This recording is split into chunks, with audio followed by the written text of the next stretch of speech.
بسم اللہ الرحمن الرحیم۔ کتاب عظمت غدیر، یہ کتاب مرجع اعلی جہان تشیع آیت اللہ العظمی سید صادق حسینی شیرازی دامہ ظلہ کے خطبات پر مشتمل ہے۔ اس کتاب میں حضرت فرماتے ہیں کہ غدیر وہ دن ہے جس دن میں نبی کریم صلی اللہ علیہ وآلہ وسلم نے امیر المؤمنین حضرت علی بن ابی طالب علیہ السلام کو اپنا وصی، خلیفہ، ولی اور امام مقرر کیا۔ پھر امیر المؤمنین حضرت علی بن ابی طالب علیہ السلام کی ولایت کے اثبات پر انہوں نے خطبہ غدیر، آیت تبلیغ اور آیت ولایت کو بیان فرمایا اور فرماتے ہیں کہ عید غدیر اکمال دین اور اتمام نعمت کا دن ہے۔ پھر حضرت نے عید کی شرعی حیثیت بیان فرمائی اور فرمایا کہ اسلام میں سب سے بڑی عید عید غدیر ہے۔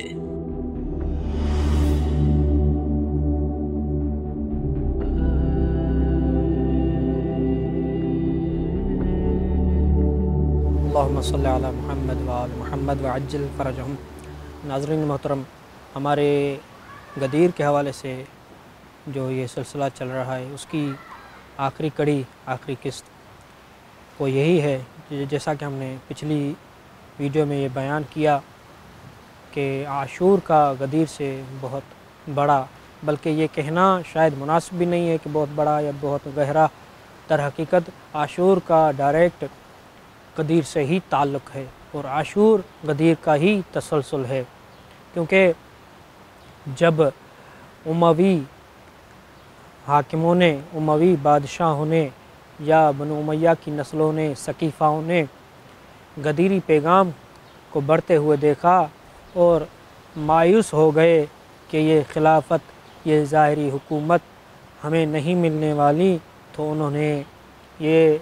سوچ لیا، یہ پروگرام بنا لیا کہ جو غدیری ہیں، جو عاشورائی ہیں، جو اولاد اہل بیت علیہ السلام ہیں، اولاد رسول ہے، ان کو کس طریقے سے راستے سے ہٹایا جائے۔ اور پھر انہوں نے یہ سلسلہ شروع کر دیا کہ ابتدا سے امیر المومنین علی علیہ السلام کو اذیتیں دینا شروع کی۔ جیسے ہی رسول اکرم صلی اللہ علیہ وآلہ وسلم نے اس دنیا سے رخ موڑا، یعنی اس دنیا سے چلے گئے، فوراً ہی بعد ثقیفہ میں انہوں نے ایک پلان بنایا، ایک پروگرام بنایا جس میں اس ولایت امیر المومنین کو، اس امامت امیر المومنین کو ٹھکرایا جو الہی فریضہ تھا، جو الہی نعمت تھی، الہی تحفہ تھا، جو اللہ تعالیٰ نے اپنے نبی کے ذریعے سے امت کو دیا تھا، اس کو انہوں نے ٹھکرا دیا اور ثقیفہ میں خود ساختہ نقلی، خود ساختہ اپنا امام، اپنا حاکم اور اپنا بادشاہ بنا دیا، اپنا خلیفہ بنا دیا۔ اس وقت سے لے کر امیر المومنین کو اذیتیں دیتے رہے اور بالآخر امیر المومنین کو جب ظاہری خلافت ملی ہے تب بھی ان سفیان زادوں نے امیر المومنین کو بہت اذیت دی، یہاں تک کہ امیر المومنین کو جنگوں میں مصروف کر دیا اور علی کو حکومت کرنے تک نہ دی۔ علی کی حکومت کا عرصہ سب سے کم اور وہ بھی مولا جنگوں میں مصروف رہے، یہاں تک ایک جنگ اگر ختم ہوتی ہے تو دوسری شروع ہو جاتی ہے، دوسری ختم ہوتی ہے، تیسری شروع ہو جاتی ہے۔ اس طرح امیر المومنین بالآخر مسجد کوفہ میں شہید کیے جاتے ہیں، اور علی کے بعد علی کی اولاد کے ساتھ بھی ویسا ہی انہوں نے سلوک روا رکھا، یہاں تک کہ بات امام حسن مجتبیٰ تک پہنچی۔ امام حسن مجتبیٰ کو زہر دغا کے ذریعے سے شہید کر دیا انہوں نے، اور امام حسن مجتبیٰ کے بعد حد تو یہ ہو گئی کہ پہلے کم سے کم اتنا تھا کہ جو ظاہری نیک تھے، اپنے خود کو ظاہری اچھا محسوس کراتے تھے، لوگوں کے درمیان خود کو بہتر جاننے کی کوشش کرتے تھے اور لوگوں کو یہ باور کرانا چاہتے تھے کہ ہم ہی رسول خدا کے حقیقی جانشین ہیں، ہم رسول خدا کے ساتھ رہے ہیں، ہم رسول خدا کے ساتھ جنگوں میں شریک رہے ہیں، ہم رسول خدا کے جانشین ہیں، ہم رسول خدا کے جانثار ہیں، لہذا یہ حکومت ہماری ہے، اور خود کو اہل ثابت کرنے کے لیے من گھڑت رسول خدا کی طرف انہوں نے اقوال منسوب کیے اور من گھڑت باتیں منسوب کر کر علی امیر المومنین کی ولایت اور علی کی حکومت اور علی کی امامت پر، حقیقت میں ظاہری حکومت پر انہوں نے قبضہ کیا یا جو غصب کیا۔ علی کا حق ظاہری تھا، لیکن اہل بیت علیہ السلام کی محبت کو اللہ تعالیٰ نے مومنین کی دلوں میں، مومنین کے سینوں میں اس طرح پیدا کیا کہ مومنین خود امیر المومنین اور اولاد امیر المومنین کی طرف مائل ہوتے تھے، اگرچہ تھوڑی مقدار میں ہی، لیکن جو جاننے والے تھے، جو معرفت رکھتے تھے، جو حق اور حقیقت کو سمجھنا چاہتے تھے، جو الہی نظام کو قائم کرنا چاہتے تھے، جو رسول خدا کے بنائے ہوئے خلیفے کو ہی خلیفہ سمجھتے تھے، انہوں نے بغاوت کی ان کے خلاف۔ انہوں نے امیر المومنین کے زمانے میں امیر المومنین کا ساتھ دیا، ان میں سے سلمان ہے، ابو ذر ہے، مقدار ہے، قنبر ہے، جناب مالک اشتر ہے، دوسرے جو عدی ہے، اور دوسرے جو اصحاب امیر المومنین تھے یا اصحاب رسول اکرم تھے، انہوں نے علی کا ساتھ دیا ہے، علی کے ساتھ جنگوں میں شریک ہوئے ہیں، اور بنو امیہ کے ناجائز حکومت کے خلاف انہوں نے علی کے ساتھ قیام کیا ہے، یہاں تک کہ پھر علی کے بعد امام حسن مجتبی اور حسن مجتبی کے بعد امام حسین علیہ السلام کا انہوں نے ساتھ دیا۔ اس کے بعد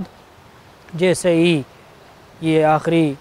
یا یوں کہیں کہ پہلا جو ظالم اور غاصب بادشاہ تھا، فقیر شام، ہم تو اس کو امیر شام بھی نہیں سمجھتے، جب یہ دنیا سے چل بسا، واصل جہنم ہوا، تو اس کا فاجر اور فاسق، جو بندروں سے کھیلنے والا، جو غنا و لہب میں مشغول رہنے والا اور جو کھیل کود کرنے والا تھا، وہ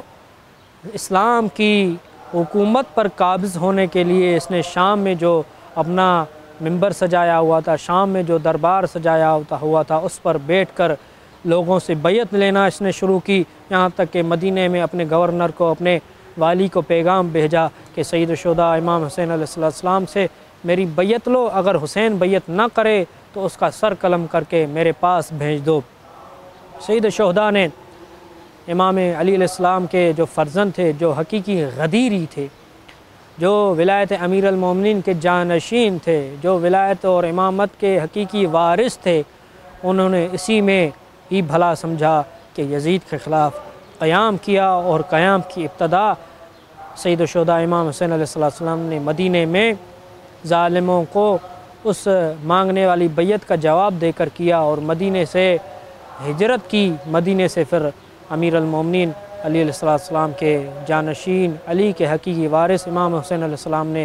ہجرت کی، اور یہ فرمایا جو مولا نے اپنے بھائی محمد حنفیہ کو ایک وصیت لکھ کر دی تھی، جس میں مولا نے فرمایا تھا کہ انی